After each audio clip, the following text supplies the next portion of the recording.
Pois bem, pessoal, caso alguém tenha alguma dúvida, eu vou pedir para que abra o microfone, né, e fale para a gente poder discutir, ou mesmo envia pelo chat. Bora lá? Vamos tentar trabalhar alguma questão aí que não ficou claro para vocês na aula. Manda aí.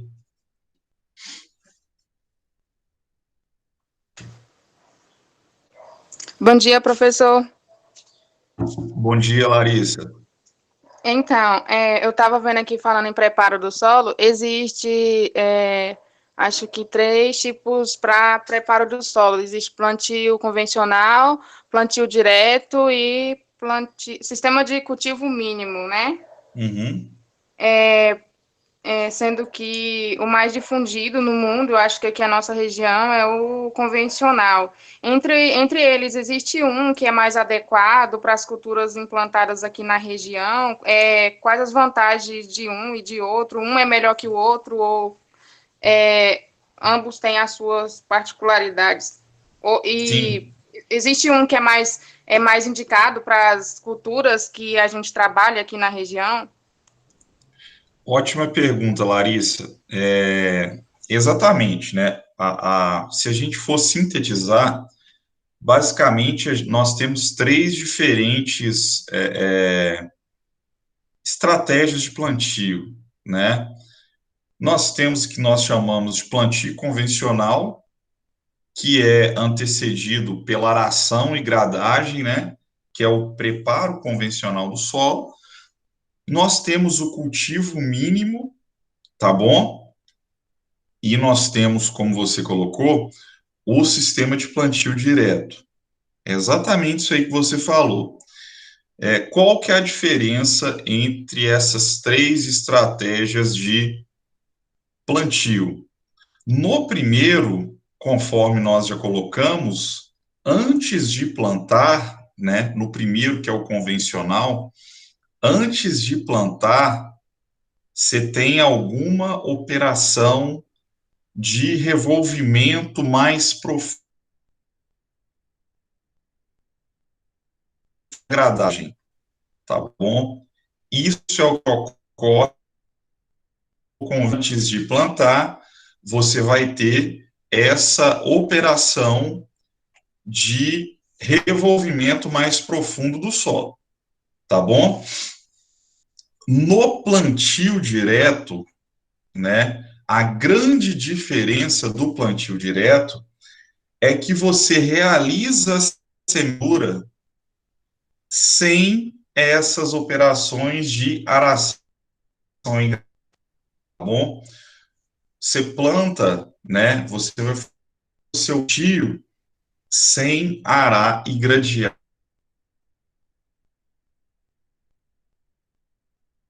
Seria um meio termo, algo entre os dois, tá bom? Você tem revolvimento do solo, você tem revolvimento do solo, mas é algo muito localizado, tá bom?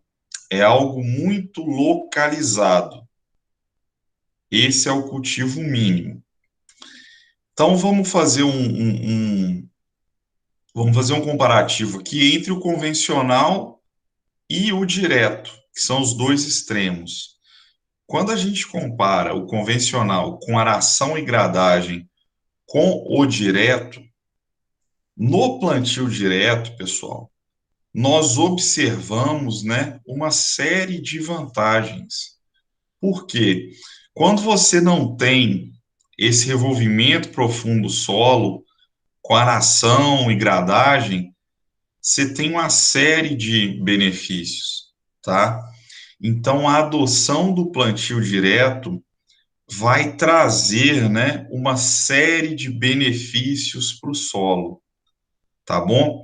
Eu não sei se vocês se lembram dos efeitos, né, do revolvimento excessivo do solo que a gente viu, tá? Que é degradação da estrutura, que é compactação, que é diminuição da atividade biológica. Isso tudo a gente tem no convencional. No direto, não, tá bom? No direto, esses problemas são amenizados, tá? No direto, você não vai ter problemas com pé de grade, você não vai ter pulverização do solo, tá bom? Você vai estar conservando e favorecendo a estrutura do seu solo, a formação de agregados estáveis, tá? Nós vamos ter uma aula específica sobre plantio direto. E daí vocês vão ver lá que o plantio direto ele tem três pilares. O primeiro é esse, não revolvimento. Você não pode arar e gradear o solo. O segundo é a cobertura do solo e o terceiro é a rotação de culturas. Então, além de não fazer aração e gradagem, você precisa também ter palha cobrindo o seu solo, tá bom? Você tem que ter uma palhada cobrindo o seu solo, e isso traz diversas vantagens também. E além disso, você tem que fazer rotação de culturas. Você não pode plantar, né, as mesmas culturas ano após ano. E isso também traz uma série de benefícios. Mas nós vamos ter uma aula só sobre plantio direto e a gente vai tratar com um pouco mais de aprofundamento sobre isso. Mas nessa comparação, sempre se lembrem dos efeitos negativos do revolvimento excessivo do solo, dos efeitos negativos do preparo do solo. Beleza? Ótima pergunta, Larissa. Eu acho que algum colega falou que está cortando, por isso que é bom colocar, por isso que é bom a gente gravar, porque daí depois pode ser um problema na sua internet. Mas daí depois eu vou colocar esse vídeo no YouTube e vou colocar o link lá no Moodle, tá bom? Daí dá para ver pelo YouTube, talvez não tenha esse problema de corte. Beleza? Vamos lá, Tá ok. mais dúvidas? Então, deu para perceber que o sistema de plantio direto é mais conservacionista. Qual a Uhum. função da palha no sistema de plantio direto? Boa pergunta, Larissa. A palha, por que que você precisa da palha, né, no plantio direto? A palha, ela vai exercer diferentes funções, tá? A palha, ela vai exercer diferentes funções relacionadas principalmente com a proteção do solo contra processos erosivos, tá bom?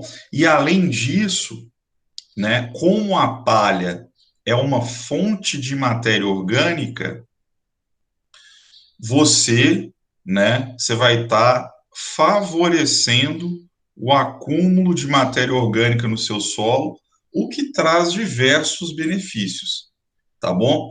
Então, nós vamos discutir aqui em cima de duas funções da palha: proteger o solo contra os processos erosivos e favorecer o acúmulo de matéria orgânica, tá bom? Então, como que isso vai acontecer? Por que que a palha protege o solo contra a erosão?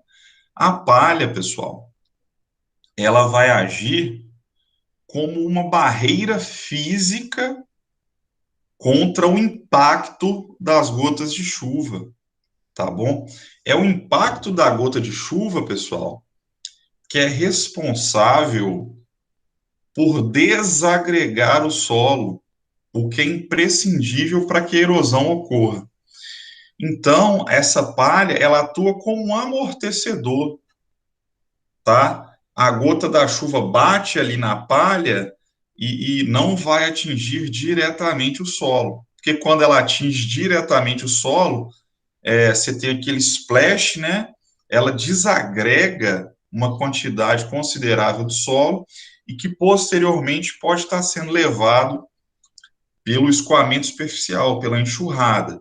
Então, o primeiro efeito dela é esse, né? Essa proteção. essa barreira física contra o impacto da gota de chuva. E conforme eu coloquei, a palha é uma fonte de matéria orgânica, tá? O resíduo vegetal é uma fonte primária de matéria orgânica. Então, parte dessa palha que está sobre o solo, ela vai passar, né, pelo processo de decomposição e vai se transformar em matéria orgânica.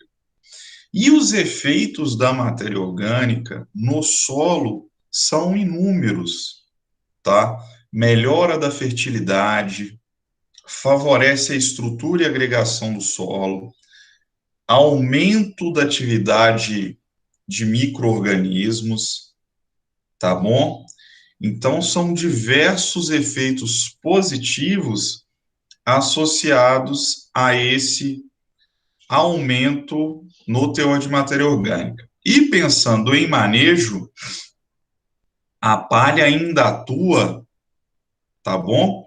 A palha ainda atua no controle de plantas daninhas. Por quê?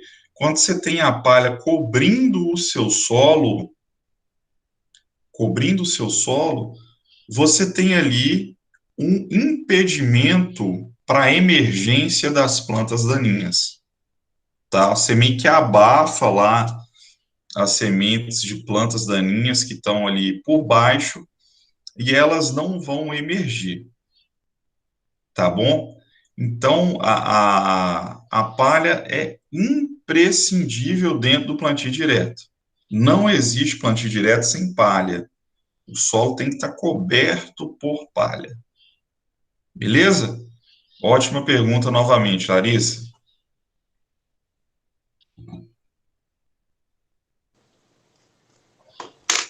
Certo. Eu não sei se a outra colega aí tem dúvida, parece que só eu faço pergunta, mas para ser implantado esse plantio direto, antes de ser implantado, existe algum cuidado com o solo para que ele seja implantado? Como é que funciona?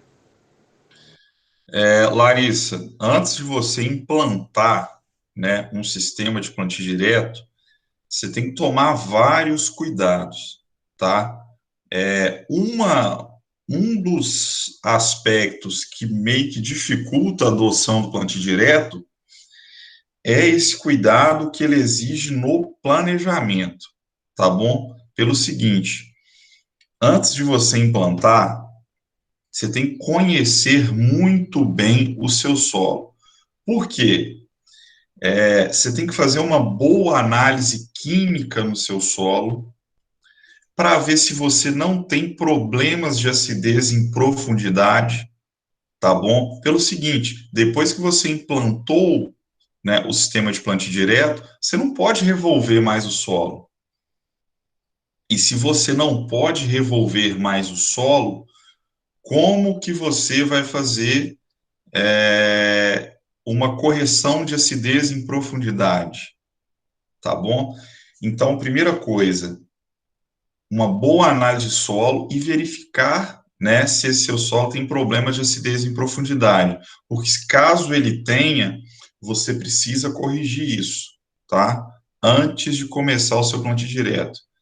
Fazer uma calagem, fazer uma gessagem, tá bom? E corrigir, né, esse problema de acidez em profundidade. Segundo, você tem que fazer, tá, um estudo de compactação. Você tem que verificar a possibilidade de problema de compactação no seu solo. E como que isso vai funcionar? Você tem que. Existem várias empresas que já trabalham com isso aqui na nossa região. Você tem que chamar uma dessas empresas e fazer uma avaliação da resistência à penetração. Esse pessoal trabalha com um equipamento que chama penetrômetro, e daí eles vão lá, né, e vão te falar: o seu solo tá ok, pode tocar, ou então eles vão te falar: não, o seu solo tem um problema de compactação, tá? Caso ele tenha alguma camada compactada, antes de você iniciar, né, antes de você começar a trabalhar com plantio direto, você precisa romper essa camada compactada, tá bom? Você precisa descompactar o seu solo. E daí é aquela história que a gente falou. Se for uma camada compactada na superfície, você pode usar um escarificador, tá bom? Mas se for numa profundidade maior, você vai precisar fazer uma subsolagem, beleza? Então, esses dois aspectos são primordiais antes de você pensar em plantio direto. Conhecer bem o seu solo em relação à acidez e conhecer bem o seu solo em relação à camada compactada, tá bom? E como um terceiro componente aí de planejamento que eu colocaria é fazer um bom fazer uma boa estratégia para rotação de culturas, tá bom? Quais plantas você vai utilizar na sua rotação de culturas? Você tem que estar muito atento a isso, tá? Você tem que estar muito atento a isso. Você precisa, né, de uma planta de cobertura, você precisa de um cultivo na entre safra que produza palha, tá? Que produza palha para manter o seu solo coberto. Mas ao mesmo tempo esse cultivo, ele não pode ser hospedeiro de doença, ele não pode servir de alimento para praga, tá bom? Você tem que tomar vários cuidados. Aqui o pessoal utiliza muito sucessão, né? Na verdade não é rotação, soja milheto, soja sorgo. E na verdade dá para a gente pensar em trabalhar com outras plantas, com outras alternativas, tá bom? Inclusive para ter uma rotação. A rotação envolve um período maior, tá? Você tem que ter pelo menos 2 anos sem repetir a mesma planta, e você tem que considerar, né, nessa definição de qual planta você vai usar, vários aspectos, inclusive botânicos dessa planta, fisiológicos, ou mesmo da anatomia dessa planta, né? Como que é o sistema reticular? Essa planta é uma leguminosa, não é? Tá bom?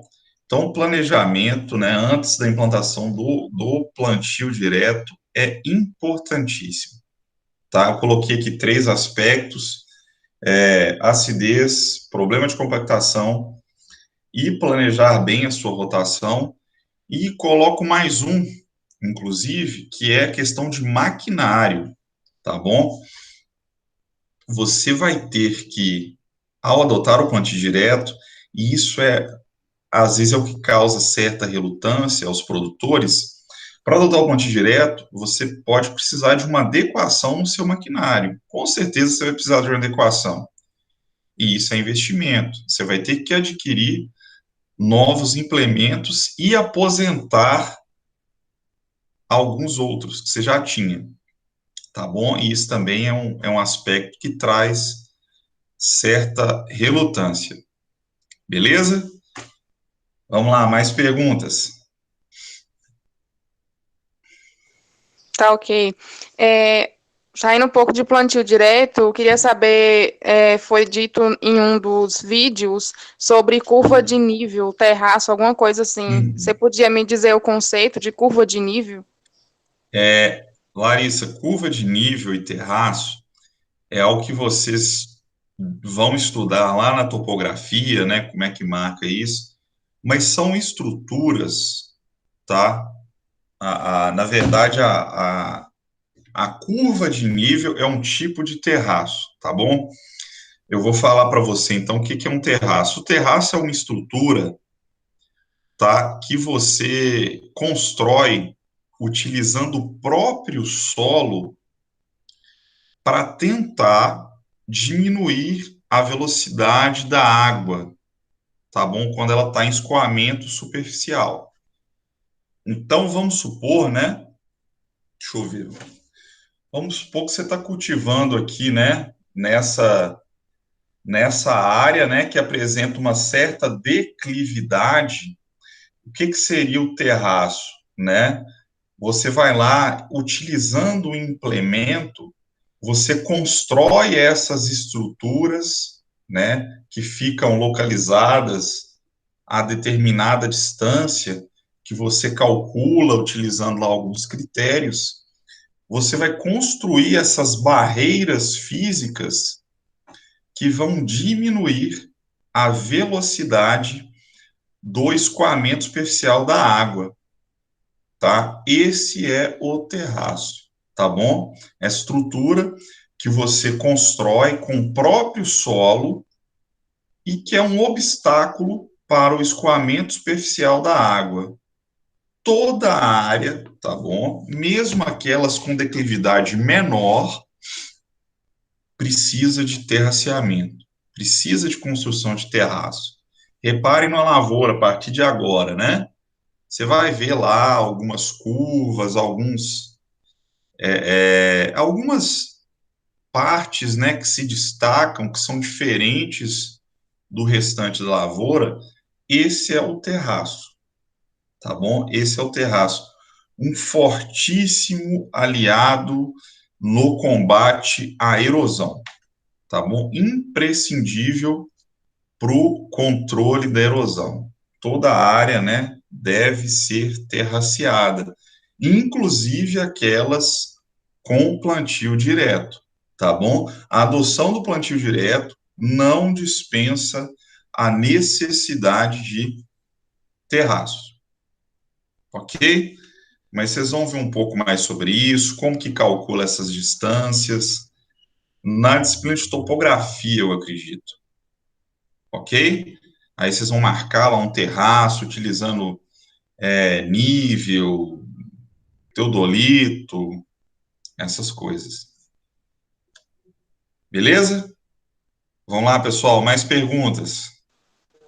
Professor, e se a curva de nível está se possui pontos negativos? Você poderia repetir, Jane, por favor? Posso sim. Então, os terraços, ele possui ponto negativo ou ele só... Então, qual que é o problema do terraço, Jane? Dependendo do tipo de terraço que você constrói, aí nós vamos ver lá que tem terraço de base larga, de base estreita. Dependendo do tipo de terraço que você constrói, você não consegue plantar animais. Concorda? Você tem um obstáculo lá no meio da sua área. Você tem um buraco lá e um camalhão logo depois.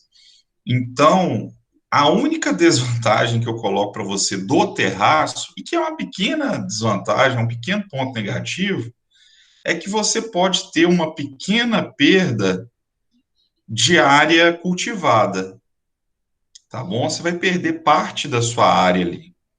Mas é melhor, né, você perder essa faixa de solo, essa pequena faixa de solo, do que perder solo para erosão, tá bom? É melhor você perder essa faixa de cultivo do que perder solo para erosão, do que ver os seus nutrientes sendo levados, beleza?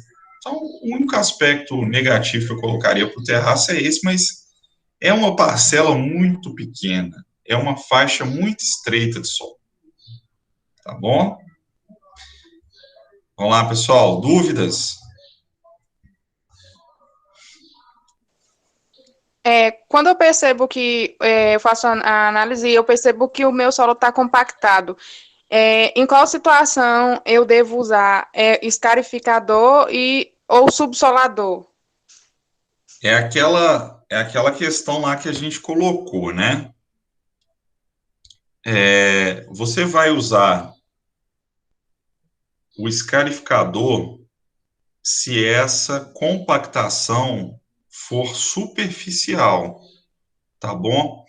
Se o pessoal que foi lá fazer o estudo para você verificar que a sua camada compactada está na superfície, que ela está até 30 centímetros, por exemplo, você consegue trabalhar utilizando apenas o escarificador, tá bom? Mas se a sua camada compactada estiver, né, abaixo, for em subsuperfície, aí você precisa utilizar o subsolador. Por que que é importante você conhecer, né, onde está a sua camada compactada?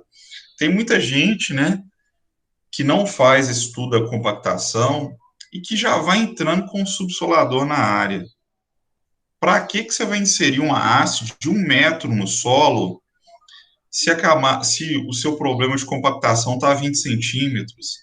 Você vai degradar o seu solo, você vai gastar uma quantidade enorme de combustível, é uma operação caríssima e que não tinha necessidade de você fazer, tá bom? E mais uma coisa, Larissa, quando quando você fizer o estudo lá de resistência à penetração na sua área, você vai ter um valor lá que é um valor que a gente chama de valor limite para o crescimento da raiz. O que que esse valor significa? É, se for verificado que a resistência à penetração está acima desse valor, a sua raiz já está tendo problema para crescer, o seu solo está compactado, você tem que fazer alguma coisa. E para valores abaixo disso, tá ok, né? Seu solo tá bom. Esse valor, né, é de 2,5 megapascal, tá? Então, o que que significa? Você tem uma régua aqui, tá? Acima de 2,5, solo compactado. Abaixo de 2,5, solo ok. E aí o pessoal que vai lá fazer o estudo de resistência à penetração vai te dar esse valor, vai falar, ah, não, seu solo está com resistência à penetração média de 1,8. Aí você, opa, ok, não preciso fazer nada. O que que eu falo para vocês terem atenção com esse tipo de número?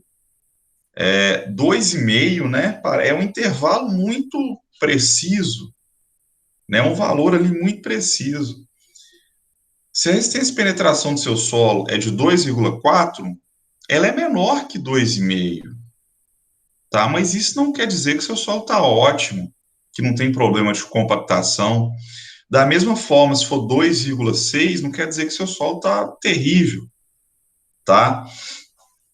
O que eu falo para vocês é o seguinte, a gente trabalha aqui, né, com investimento muito alto, trabalha exigindo o máximo potencial das plantas o tempo inteiro, e para ter uma agricultura aqui competitiva, você tem que estar sempre nos níveis mais altos de produtividade. O que eu falo é o seguinte: qualquer valor de resistência e penetração maior que 2 já já tem, né, um efeito negativo na sua produtividade, tá bom? Talvez um efeito pequeno, mas que para o nível de agricultura que a gente tem aqui, já é algo significativo, já é o que te deve preocupar, tá bom? Mas então, professor, então passou de 2, já tem que fazer escarificação ou subsolagem, né, a depender de onde está essa camada compactada? Não, tá? O que eu recomendo é o seguinte, para valores menor que 2, ok, para valores entre 2 e 3, para valores entre 2 e 3, é possível pensar em plantas para você utilizar na sua rotação e que tenham, né, o sistema radicular mais agressivo, mais robusto e que conseguem quebrar essa camada de solo compactada, tá bom? Que está pouco compactada ainda. Nós temos plantas, né, principalmente gramíneas, que se você inserir na sua rotação de culturas, ela vai conseguir romper essa camada que ainda está pouco compactada. Então, entre 2 e 3, né, eu sugiro incluir uma gramínea de sistema articular agressivo na rotação. Maior que 3 não tem jeito. Maior que 3 é operação mecanizada. É escarificação ou subsolagem, a depender da posição dessa camada compactada. Tá bom? Bora lá, pessoal, mais perguntas. Hoje tá rendendo, hein? Tá bom, tá massa.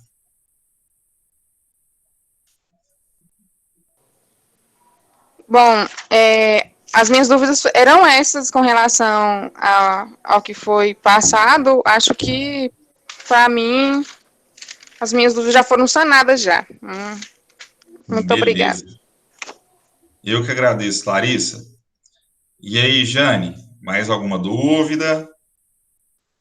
Não, professor, tá tudo certo, entendi. Obrigada. Show, Era show só de isso mesmo. bola. Não, tranquilo. Pessoal, então é isso, tá? Eu vou parar a gravação por aqui e vou ficar disponível até às 11, que é aquele horário que a gente marcou. Aí fala com os colegas, se alguém tiver mais alguma dúvida, é só entrar e me chamar, tá? É só entrar e me chamar que eu faço aí o esclarecimento, beleza? Mas era isso então, né? Eu agradeço aí as colegas, bons estudos, pega firme aí, faz atividades, ajudem os colegas também, né? Tem muito colega aí que tá com um pouco de dificuldade, tem uns que estão dando mole, né? Fica no pé desses aí, ajuda a gente e vamos seguir trabalhando, beleza? Um abraço, pessoal, até mais.